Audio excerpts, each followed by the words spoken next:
बताओगे, अभी मुहूर्त उहूर्त निकालोगे फिर बताओगे। अरे ऐसी कोई बात नहीं, ऐसी बात नहीं तो फिर कैसी बात है?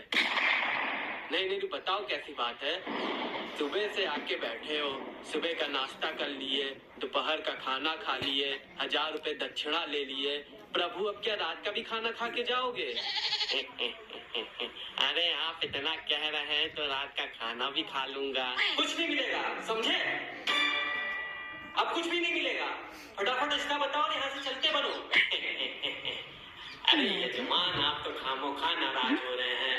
मेहमान तो भगवान समान होता है, उसका तो सेवा सत्कार करना चाहिए। महाराज, मेहमान आए, मिले जुले, खाए पिए और चलता बने तो मेहमान भगवान समान है, और मेहमान जबरदस्ती गले पड़ा रहे तो मेहमान शैतान समान है, समझे? अरे यजमान, आप तो पैजामे के बाहर हो रहे हैं। अरे भाभी जी, आप इनको कुछ समझाती क्यों नहीं? अरे सुनो। क्या सुनूं? है क्या सुनूं? मेरा मतलब है, क्या कह रही हो? आज आप बर्तन साफ करने को रहने दीजिएगा। आज महाराज रात तक रुकेंगे तो बर्तन भी साफ कर देंगे। मम्मी, बाथरूम में ढेर सारे कपड़े पड़े हैं, वो भी साफ करवा लेना। अरे भाभी जी, अभी अभी मुझको याद आया कि कटहल के लिए रिश्ता देखने शाम को मुझे दूसरे खेत जाना है। महाराज, सही समय पे याद आ गया, नहीं तो आज तो आपका अच्छा स्वागत होता। अरे अच्छा मजाक कर लेते हैं आप प्रभु। अब है ही करते रहोगे या रिश्ता भी बताओगे?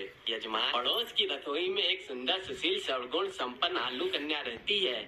आपके गोल मटोल लड़के के साथ इसकी जोड़ी खूब जमेगी। महाराज, अपनी ही बिरादरी में रिश्ता करना होता तो आपको क्यों बुलाता? अरे 10 जानने वाले अपनी बेटी का रिश्ता लिए तो खुद ही आगे पीछे घूमते रहते हैं। कोई इंटरकास्ट रिश्ता बताओ। बड़े विचित्र आदमी हैं आप भी। लोग अपने बच्चों की शादी बिरादरी में करना पसंद करते हैं और आप इंटरकास्ट मैरिज की बात कर रहे हैं। नहीं करनी बिरादरी में शादी, कान खोल के सुन लो, नहीं करनी बिरादरी में शादी। अरे बिरादरी में शादी करने में क्या दिक्कत है यजमान? दहेज दहेज नहीं देना चाहता कोई। बिरादरी करके सब मुफ्त में शादी करना चाहते हैं। 6 महीने तक निड़ाई गुड़ाई की है अपने लाल की, सबसे महंगी वाली खाद डाली है खेतन में, तब जाके ही हट्टा कट्टा नौजवान बना है। और जितना खर्च किया है अपने लाल पे, उसका दुगना दहेज में चाहिए। मतलब किसी राजा महाराजा के खानदान की बहू चाहिए आपको, जो मोटा दहेज दे सके। यही समझो। तो बैगन की बिटिया के बारे में क्या ख्याल है? बैगन तो एकदम शाही खानदान से है, उसके सिर पे तो ताज भी रहता है। देखो महाराज, बता रहे हैं, फालतू की बात तो करो नहीं हमसे। अरे तो इसमें फालतू की बात क्या है? इतना बढ़िया शाही खानदान में रिश्ता करवा रहे हैं और आप कह रहे हो फालतू की बात कर रहे हैं। फालतू की बात नहीं कर रहे तो क्या कर रहे हैं? बैगन क्या रिश्ता कर दे ताकि बच्चे भरता जैसे पैदा हो? शाही खानदान में रिश्ता करने के चक्कर में हम अपनी आने वाली नस्लें खराब कर दें।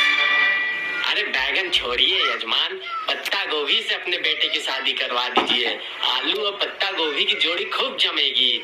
मुझको पत्ता गोभी से शादी नहीं करनी। क्यों नहीं करनी? नहीं करनी तो नहीं करनी। महाराज, कोई दूसरा रिश्ता बताओ। अरे दादा, हमको भी कुछ बताओगे क्यों नहीं करनी शादी पत्ता गोभी से? अरे खाते पीते घर के लोग हैं, दहेज भी अच्छा देंगे, नस्लें भी आगे हरी भरी बनी रहेंगी, घंटा हरी भरी रहेंगी। सुहाग रात तो पूरा घूंघट उठाते उठाते बीत जाएगी तो नस्लें खा जाएंगी।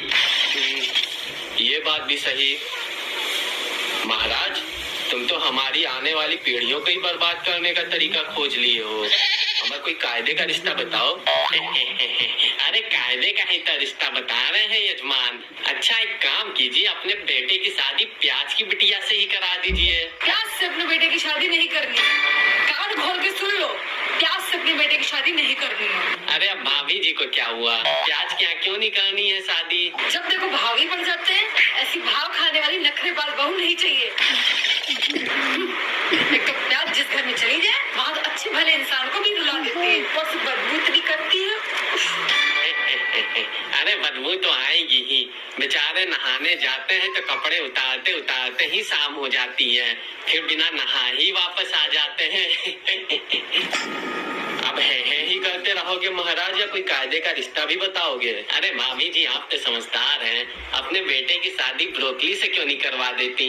विदेशी बहू नहीं चाहिए, विदेशी बहू नहीं चाहिए। आकर खोपड़ी में बैठी रहेगी, घर का सारा काम मुझे ही करना पड़ेगा। पता चला महारानी जो है बैठ के नाश्ता ठूस रही है और हम पूरे घर में झाड़ू पोछा मार रहे हैं। यार ये तो हद हो गई है। कोई रिश्ता बाप को नहीं पसंद है, कोई बेटे को नहीं पसंद है, तो कोई अम्मा को नहीं पसंद है। मेरे दिमाग का तो एकदम दही हो गया है। बेटा आप ही बताओ कैसी बीवी चाहिए आपको? भिंडी जैसी बीवी चाहिए।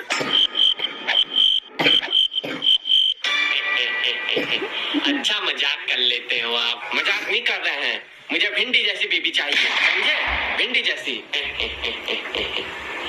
ये तो कुछ ज्यादा हो रहा है यजमान, ये तो शादी हो ही नहीं सकती। कभी सुना है कि भिंडी की आलू से शादी हुई हो? आज तक नहीं हुई तो आज होगी। देखिए यजमान, भिंडी एक सभ्य सुशील और घरेलू टाइप की सब्जी है। उसकी शादी केवल अपनी बिरादरी में होती है, इंटरकास्ट मैरिज तो होती ही नहीं, और आलू के साथ तो हो ही नहीं सकती। क्यों नहीं हो सकती आलू से शादी? क्या बुराई है आलू में? देखिए यजमान, बुरा मत मानिएगा, लेकिन आलू एक सस्ती, गंदी और नंबर 1 की कैरेक्टरलेस सब्जी है।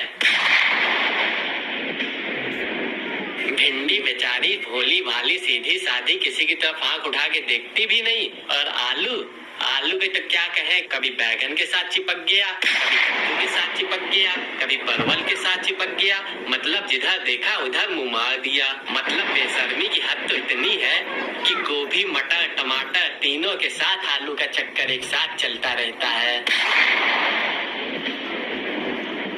मतलब यूं समझिए कि एक जमीन के नीचे रहने वाली सब्जी ख्वाब आसमानों के देखती है। मतलब इतनी घटिया और बेहुदा किस्म की सब्जी है आलू, जितनी बुराई की जाए उतनी कम है।